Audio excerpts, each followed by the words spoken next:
Welcome to Call Your Hits, a Storm Riders Airsoft podcast.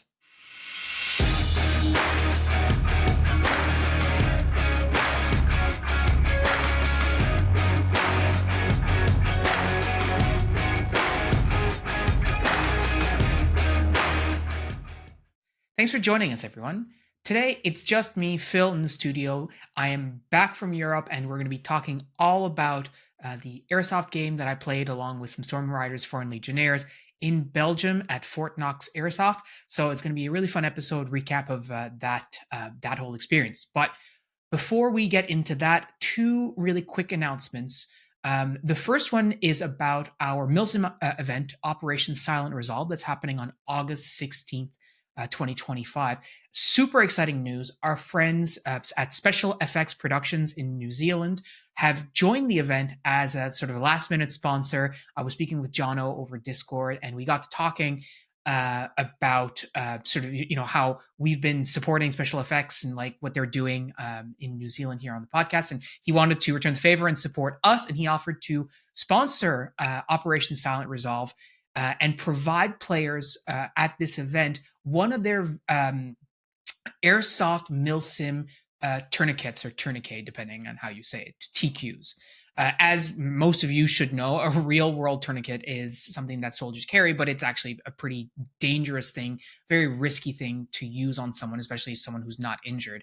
But still, we see a lot of airsofters, playing them, using them, and all this kind of stuff, which is not something we want to do. But having an airsoft version of it that is safe is something that they designed at Special Effects Productions. And so what they have is this sort of like silicone armband that doesn't slip on your arm, but it fits in a TQ holster, has the same form factor, and it has their cool like Special FX logo. But basically, fundamentally, it's a made to purpose airsoft armband that's reusable, that'll last you for years. And so they're sponsoring this event and providing some of those to all our players, and we're just super thrilled to be able to provide one extra layer of sort of MILSIM interactions for players. So each of our players are going to be receiving one, and I can't thank Jono and Special FX enough for supporting us and what we're trying to do here in the MILSIM scene in Newfoundland. So that's really cool. So that's the first thing. The second thing is that our friends at Battle Dwarf Productions have announced that the weekend of November 15th will be the date for their Operation Red Roads event. This is their sort of flagship large format MILSIM event. And it's going to be held this year in Renfrew, Ontario, which is not far from Ottawa, which is the capital of Canada, for those of you who are not familiar. And I and some of the Storm Riders are planning on attending, as well as many of the Foreign Legionnaires, people who are local in Ontario, but also hopefully people from the United States as well, traveling up to attend Red Roads. So we have a planning conversation channel on the Discord where we're starting to sort of figure out the logistics. We still have 5 months to figure out how this is going to shake out. But I'm super excited to be able to attend like a larger MILSIM event here in Canada. I think that's going to be really awesome. It's going to be cool to get to meet some of our, Canadian Foreign Legion members who aren't, in Newfoundland, but, from different provinces, and as well to meet up with some of our old friends who hopefully will have the opportunity to travel up for this event. So if this is something that is interesting to you, if, November 15th, the weekend of is a date that you can make work and you're interested, the tickets for Operation Red Roads will go on sale next month. So in the month of August, at which point, we'll be able to buy them. But it's not like a lot of these larger MILSIMs in the States, like the tickets don't sell out immediately, but just watch out for them and pick them up when they go on sale. And so hopefully we'll see many of you in person at this event. We're really looking forward to it. It's going to be a really cool weekend. So that's the second announcement.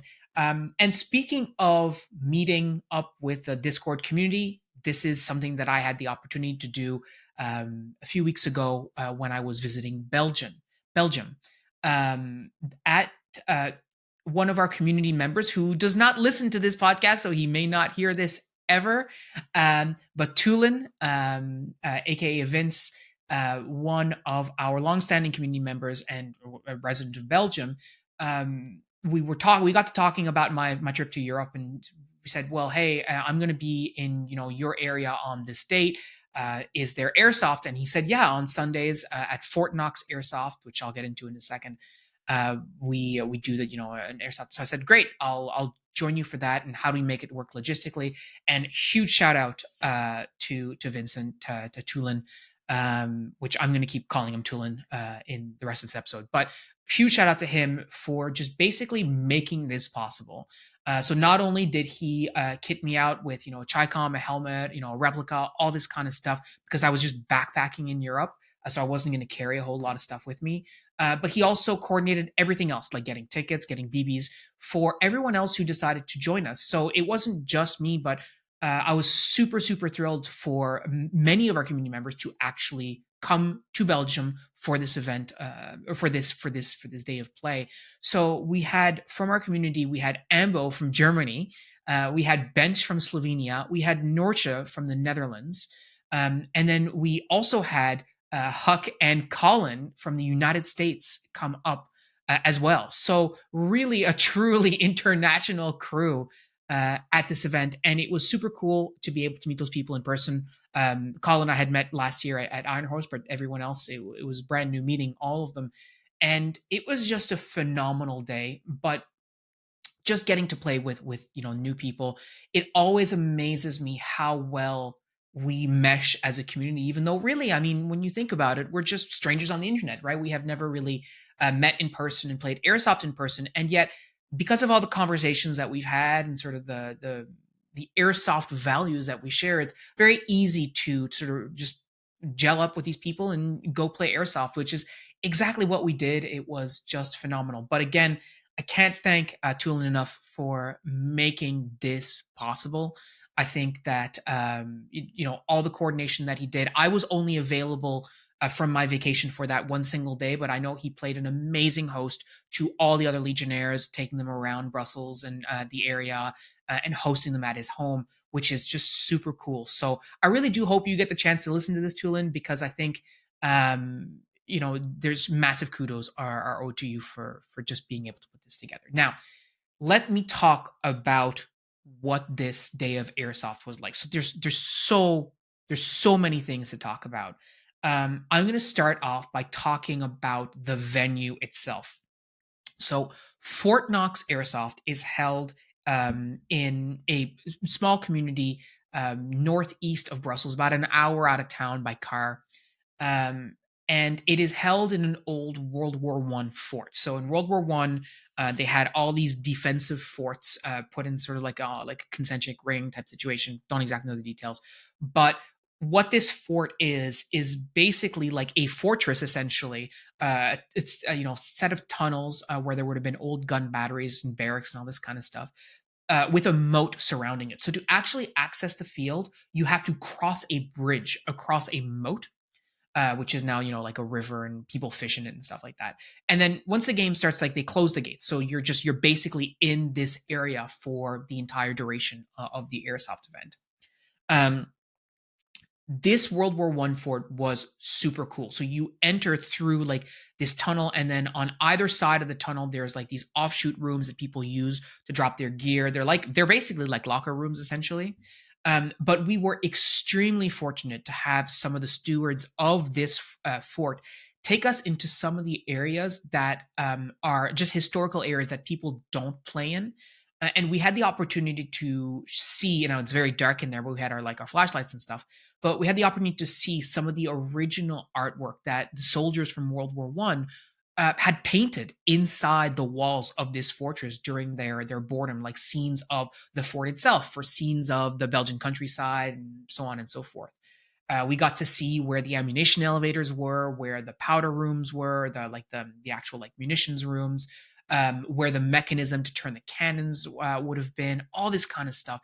Even the emergency exit to the fort, which was actually basically dropping down so they could tunnel out of the fort. And they showed us all this area. And what was super interesting, and Tulin was mentioning this to us while we were doing the tours, he's been playing there for years and he'd never seen this. Like they opened this up just for us to be able to see it, which was super cool.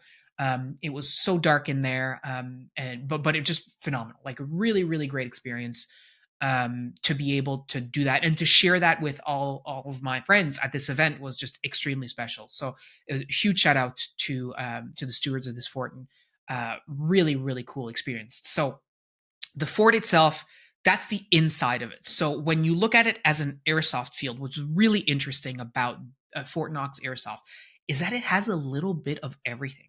So it's a very large area. It has wooded areas that are sort of like deforested. So there's a lot of open space in between. There are areas of forest where the forest is a little bit more dense, where it's dense and there's paths cut. There's ATV paths or even wider than that. It can get pretty muddy there, although it had been very dry in Brussels since while we were there. So it was actually pretty dry, not too much mud. But there's also tunnels. There's like a whole tunnel network underneath the fort, which you can get into, and which is a lot of CQC, and I'll talk about that in a second. And then they also have other areas that they've built up with like purpose-built CQB. So there's a bit of a small chalet that's surrounded by these like makeshift like walls. There's several structures that have been put up. And there's a lot of terrain change throughout this entire field. So one minute you can be playing like in the deep woods and like utilizing your camo, and then you come into a clearing and there's a sniper tower that's there, and then you have a huge line of sight all around for like 100 meters or what have you. And then you're in a CQB area or in the tunnels. Like it's really like very varied. Like there's so many different things to do. Our day had approximately 160 participants, which, in speaking to some of the people at the field, which is something else interesting, but I'll get to that in a second. And speaking to Tulin is probably like the maximum you would want to have there, and I can kind of believe that. When you were in the tunnels, it was like really packed tight in there. It was hard to move around. There was a lot of flanking action that was going on because like front on fights were quite difficult. Um, and so in effect, like I mentioned this to them sort of privately as we were chatting, but for me, like this was very close to the perfect airsoft field. It has literally everything you could ask for, between open spaces so you can do larger maneuvers, to CQC, to being able to pivot, to do basically whatever aspect of play you find enjoyable in airsoft, you can do it at this field, which you can't really say of a lot of airsoft field. Like, so if you look at like Frontline is really good for CQC and like instant action, but there's really not a lot of flanking, not a lot of big moves that you could do there. You're not going on patrol, etc. And you can see all of it. At this field, there are big moves. You can move around the field, and indeed, two squads ended up basically moving around the field, chasing each other for a huge part of the first game that we played.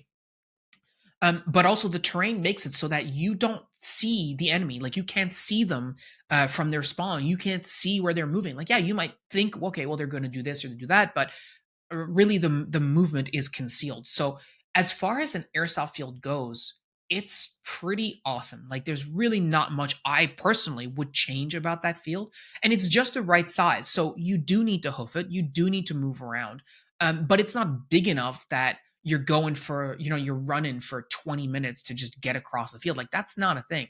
But you can indeed run from one side of the field to the other and get pretty tired doing so. It's large enough that from one side of the other, from one side to the other, I think running probably took me about like maybe 5 minutes in my kit. So it's not small by any stretch of the imagination. It's not hectares and hectares of space, but it's just the right size for airsoft as far as I'm concerned. I would love to be able to host a game there. I think that it's for our community, like of like 40 or 50 players, it's like more than sufficient. Even up to 100 players, I'd say you could do some really, really cool stuff. So the field is just phenomenal. There's so much variation. There's so many avenues that you can take, which actually turned out to be pretty useful, because at some points during the first game in particular, one of the things that they said in the safety brief was, or safety and like gameplay brief was, make sure that you play the objective. We want people playing the objective. And I was like, well, why wouldn't you do that? But what I realized during the first game that we played is that sometimes that, because of the way things are set up, that might not be possible. Or it's just frustrating trying to keep playing the objective. So you can just leave and go get involved in a gunfight somewhere else, or go do the type of airsoft that you want to do for a period of time. And I can totally see why they said play the objective, because it's so easy to do that. And indeed, after a while, that's what I did during the first event. I'm like, okay, I'm not interested in fighting in the tunnels. When we traveled to Iron Horse, we spent 2.5 hours in the tunnels, and that was, something. And I quickly found myself at this event back in a set of tunnels, fighting in a tunnel system, just trying to make progress. And I'm like, man, I don't want to be in a tunnel again at Airsoft for hours on end. So let's just go do something else. Let's go get involved in a fight somewhere else. And that's indeed what we did. But I'm jumping ahead a little bit. The way they have their events set up at this field is their open event is basically 2 games. So they do 1 game in the morning, and then they have a lunch break, and then they do 1 game in the afternoon. Both games have a very set objective that you need to accomplish. And then at the end of that game, they come back together and they do a debrief where they talk about, okay, what happened during this game? What did the teams do? How did the teams perform? Like, are there opportunities for improvement? What could be done better? What did the in-game marshals think? And then they set up for lunch, and then after you come back from lunch, they do the second game where they explain what the objective was. So what's really cool as well is they have many in-game marshals that actually play. So on our team, I think we had 2 players who were playing with us, but were also marshals at the same time. So they're reffing the rules, but they're also playing on a side. And then, of course, they have refs that are, and the photographer as well, who are not playing. They're just, enforcing the rules. The first event was a weird capture the flag type situation. And the language barrier with people mostly speaking Dutch and me not speaking Dutch made it so I didn't really quite understand the exact specifics of how the game was going to be played. So I will tell you what I think the rules were. And then someone in the comments or in the community will be able to correct me. But fundamentally, the first game was like a capture the flags type situation. So each team had a certain number of flags on the field, and only one designated player from that team could capture that flag and take it to a barrel that was the appropriate barrel for that team. The thing is, the team also had to find the barrels, and they couldn't start collecting flags until we had collected the appropriate barrel. So right off the rip, the game whistle blew. We went up, we found one of the flags immediately, and I said, "Well, can't you just take that flag with you, and we'll go find the barrel later?" So Tulin was our flag carrier, right? So I said, just grab it and then we'll go find the flag. But the in-game marshal said, no, you can't do that. You have to find the barrel first, and then you can bring the barrel to the flag, and combine the two. I didn't really quite understand how all this worked, but I was just going with the flow. Most people were speaking Dutch, so I'm like, all right, these guys know what they're talking about. I'm the guest here. So if they say it's not possible, it's not possible. Let's move on. So we were by this flag and we're realizing, okay, well, we don't have a good avenue to we don't have anything to do here, so let's just leave and go look for the barrel. And that's when we were told, well, the barrel is in the tunnels. Okay, well, by that time the enemy team had already set up in the tunnels. They had a foothold in there. Many of them had nods. My understanding is they were using mostly digital nods with some analog as well. But ultimately, it didn't really matter because you're in the tunnel. Everyone is white lighting and flashlighting and doing all this kind of stuff. But we were trying to move into an area that they already had a foothold on. So we started attacking, and then we realized, okay, well, we need to push through. So we tried, did that a whole bunch of times. We got to like a set of stairs going down through the tunnels even further. We tried to make a good push, but they knew we were coming because they could see our lights. And we couldn't make any progress at all without white lighting because it was completely pitch dark in there. And so we got to the bottom of some stairs. We killed a couple of them. They killed a couple of us. They were like full auto spraying, which they shouldn't have been doing, but whatever. And after like probably half an hour of that, I was like, okay, as I mentioned, I think earlier, I don't want to be in fighting airsoft in the tunnels for like hours on end again. Like this is just, not the vibe. So we came out of the tunnels. I told Tulin, who was again our flag carrier, I'm like, okay, is there any other way for us to go? He's like, yeah, we can try and go through another door. So we tried to do that. Same sort of problem. They were so well entrenched. I said, okay, well, is there another thing we could do? It's like, well, we can try and flank around. So we did try and flank around to the back of the tunnels. But again, we were basically on top of their spawn, which they were like, okay, well, no shooting in the spawn, no spawn camping. We're like, okay, well, our avenues of approach are pretty limited here. So let's just go and try and do something else. So At that point, we peeled back to our respawn. We collected some of the Foreign Legion members, and then again, we just set out onto the field to just try and get in some airsoft fights outside of the tunnels because that was more interesting to us than just going and dying repeatedly in the tunnel for 2 hours or whatever. So that's what we did. We were able to flank on the southwestern portion of the field, go around, find the enemy team, engage them, get a couple of them. They got a couple of us, fall back. It was really very much like a typical sort of airsoft skirmish with an objective that you were just ignoring because we realized, you know what, we're not going to be able to do this. Let's go do something more fun. So that's sort of what we did. We pushed really hard. I was glad it was pretty warm, very sweaty. It wasn't as warm as Atlanta or to Iron Horse, I should say, but it was still pretty warm. So we had some good pushes. We had some really good coordination. I very sorely missed my radio. I would have loved to be on comms with people because it was at least with the Foreign Legion members, getting lost on the field was not awesome.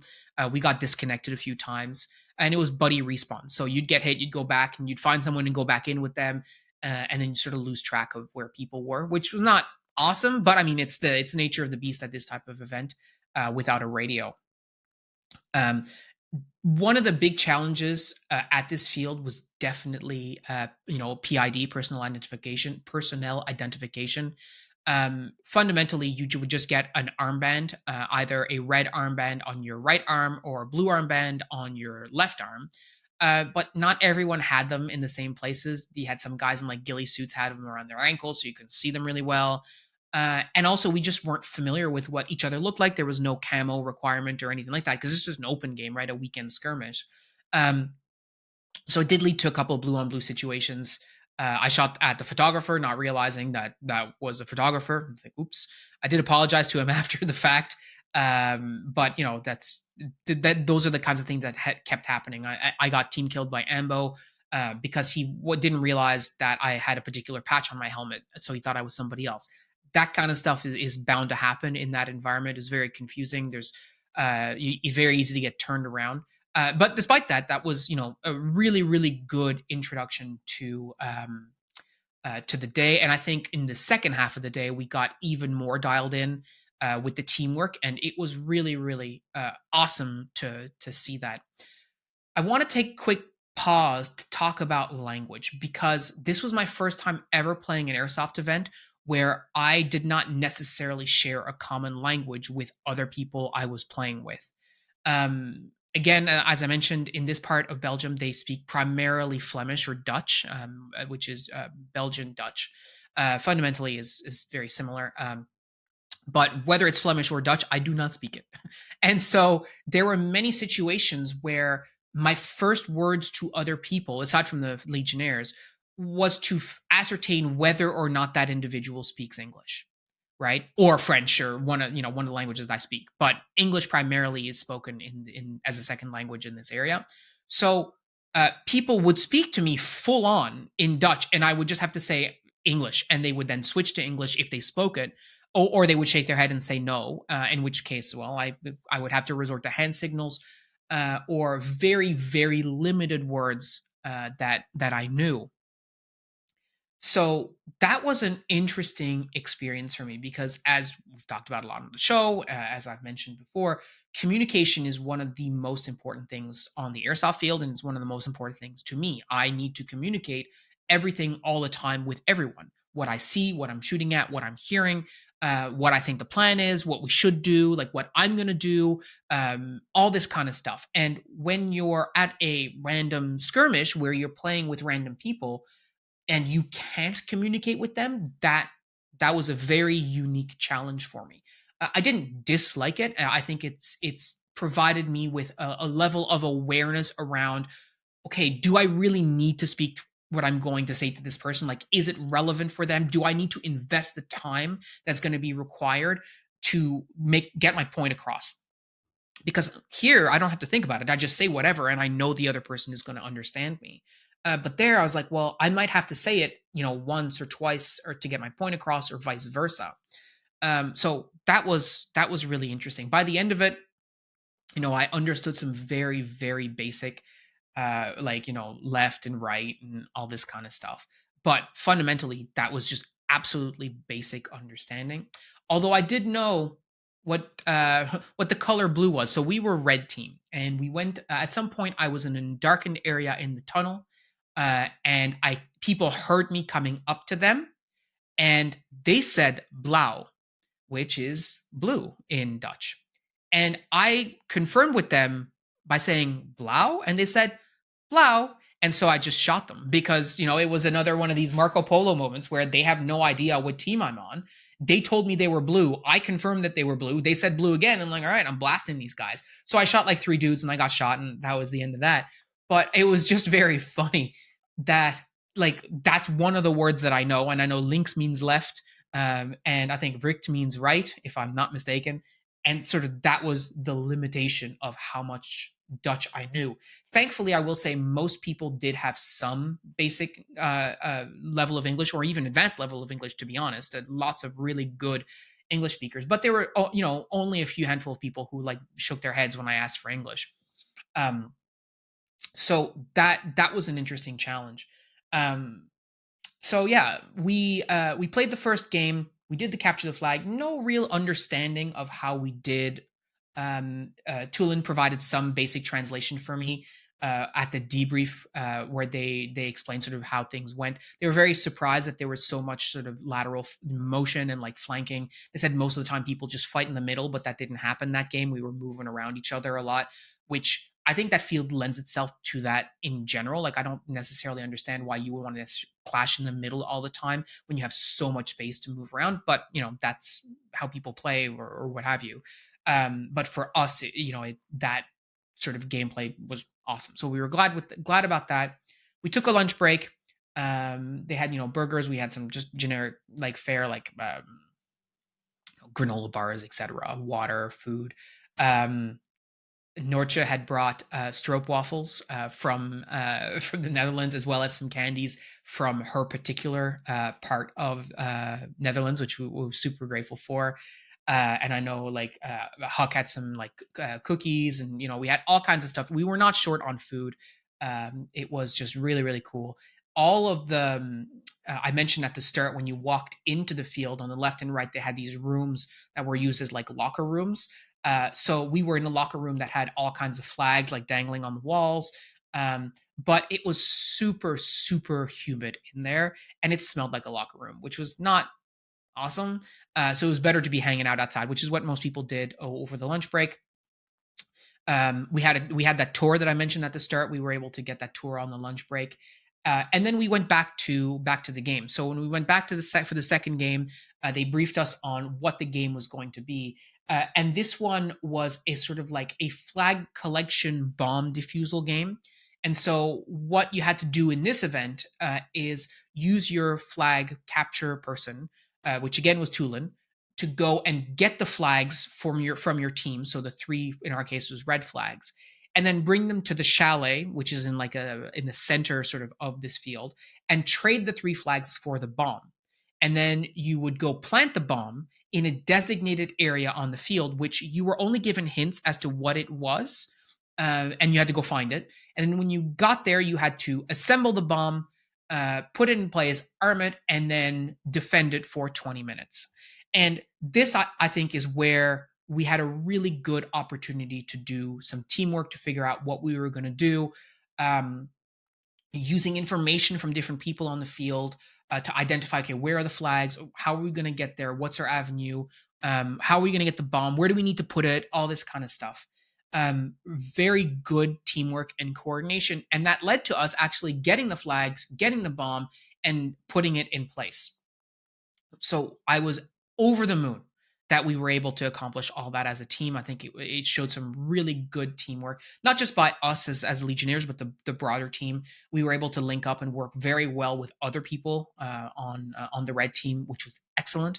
And a lot of being mindful of when we were getting engaged in firefights, because as we talk about, I think on the show a few times, airsofters just want to get in gunfights, which is fine. Like that's what this sport, this hobby is all about. But sometimes, especially when you're playing an objective, it's better not to get involved in a protracted fight. So we were looking for an entryway to go place the bomb. And we came across other players who were coming our way, and we realized, you know what? It's actually time to go. We don't want to get involved in this fight. We have other fish to fry, so let's just go. So we made the decision right then and there. Hey, we're peeling back, and so we started pushing back and like providing, cover, etc., moving backwards until we got clear of that engagement. We're able to sort of resume moving on the field. And in doing so, we actually linked up with another squad that had definitive evidence of where we were supposed to take this bomb to plant it. So we were able to link up with them, go find the location, and then Tulin and a few other people were able to plant the bomb, put it in place, and arm the timer.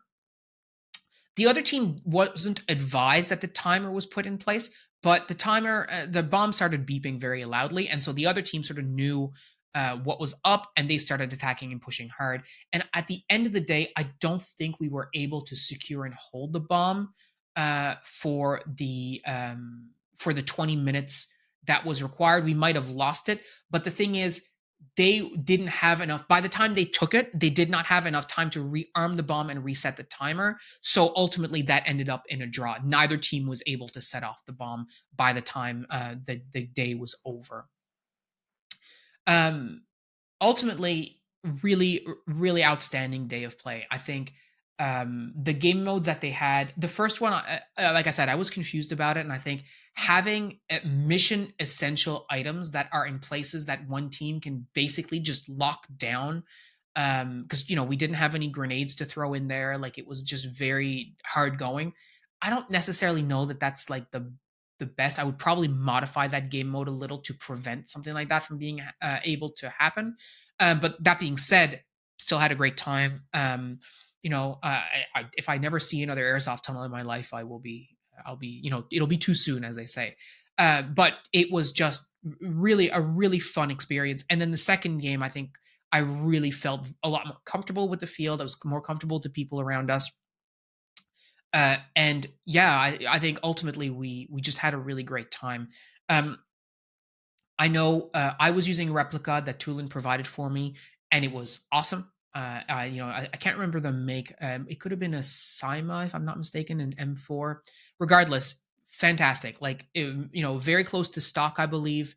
But it was shooting just fine, and that's all. That's all you need. This is why we've said before. Like it has nothing to do with the replica. It's all about sort of the person who's using it. And I'm not trying to toot my own horn here, but like that replica did not, yeah, if I'd had my replica, could there have been shots I would have made at longer distances? Yeah, probably. But did it prevent me from being effective? Absolutely, it did not. I think I was just as effective as I could have been. The only way I could have been more effective, actually, is not with a better replica, but with a better radio or a radio, and extra equipment, like having some flamingo grenades, for example, would have been amazing, although they're not permitted at this field. Having some sort of like grenade that you could use would have been tremendous for like clearing the tunnels. We would have needed like 6 or 8 grenades, but that's beside the point. I think that would have made a difference. Other than that, I mean, I traveled to Europe with gloves, eye pro, and face pro. That's really all I brought. Had my Delta mic, my gloves, and my Pyramex glasses, and that was it. And Tulin provided all of the rest of it, mags, and of course, we bought BBs and all that stuff, but like everything else was provided by him. So that was awesome. I know Norcha brought a spare replica, and that was really great because Huck needed to use one. Ambo had problems with his replica, and we thought he might have to use a backup, but he got it up and running just before, at the start of the first game. So that was really great. And Tulin was running around with a shotgun and a Mosin, I think, at some point as well. And he had an AAP1 for a period of time. And Bench was running his regular setup. So overall, I mean, we were well kitted out, we were well equipped, and we were very effective. So it was a really extremely fun experience. I think if you are listening to this and you live in the EU and you're able to travel to Fort Knox Airsoft, I would highly recommend it. I think it's an outstanding airsoft venue.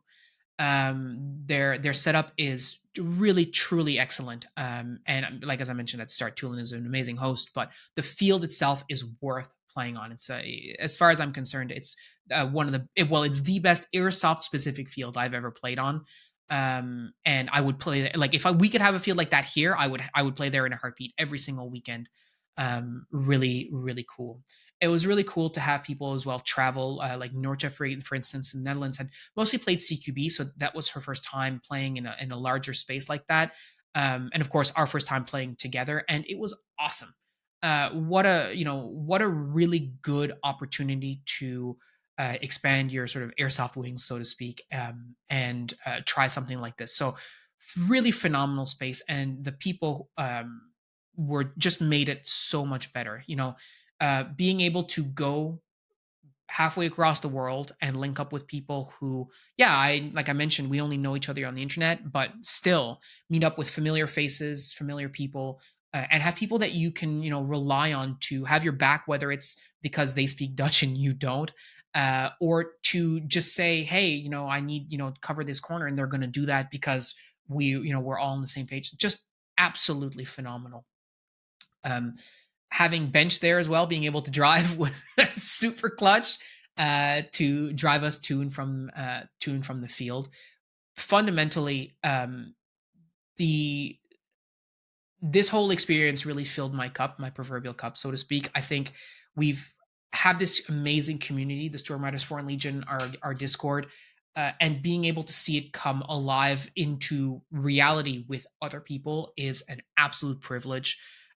These types of events, whether it's when we went to Iron Horse, whether it was Get Smoked, whether it was this excursion to Belgium, or future events that like Operation Red Roads, as I mentioned at the start, and any other ones that will happen, it's just awesome that we can come together as a group and play airsoft in this way. It's really changed my perspective of what airsoft can be into truly a more global opportunity. And I understand that not everyone has the ability to travel in this way. And truth be told, like, it's not something that I have the budget to do every single year or multiple times per year. But if you are ever interested in attending a Storm Riders Foreign Legion event or a meetup like this, um, I would highly encourage you to do so. And if you need help to do so, whether it's with gear or whether it's with lodging or what have you, reach out to the people who are local there, reach out to people in the Discord, because we can help you make that happen. Whether it's like you need a replica because you don't want to travel with one, like was my case, or maybe it's because you can't, afford to put a suitcase on a plane and you just like to be able to get loaner gear. Whatever it is, our community is full of people who are just willing to help make the connection possible. So I, again, can't thank Tool enough. Can't thank Bench, Norcha, Huck, Colin, and Ambo, of course. Ambo, let me not forget, he provided us his absolute favorite non-alcoholic drink, a Spezi. I think it's what it was called, Spezi, which is like a mix of Coke and Orangina. Phenomenal. Just to have that in the break room was, or in the locker room, was just amazing. But guys, I a huge shout out to all of you, a huge thank you to all of you. Really some core memories. I'm very much looking forward to all the pictures that Colin took, as well as the video. Norcha sent me some of her footage. I have some of my footage as well. I'm going to splice some of it together and make some sort of video with it in future. But until that time, we'll just you'll have to go with my visual and my explanations in this podcast. But yeah, so a huge shout out to all of them for making that possible. And thank you so much for listening. That's really all I have for you this week. I hope you've enjoyed my recap of the Belgian Airsoft adventures. And yeah, thanks so much for listening, and I'll talk to you next week. Take care.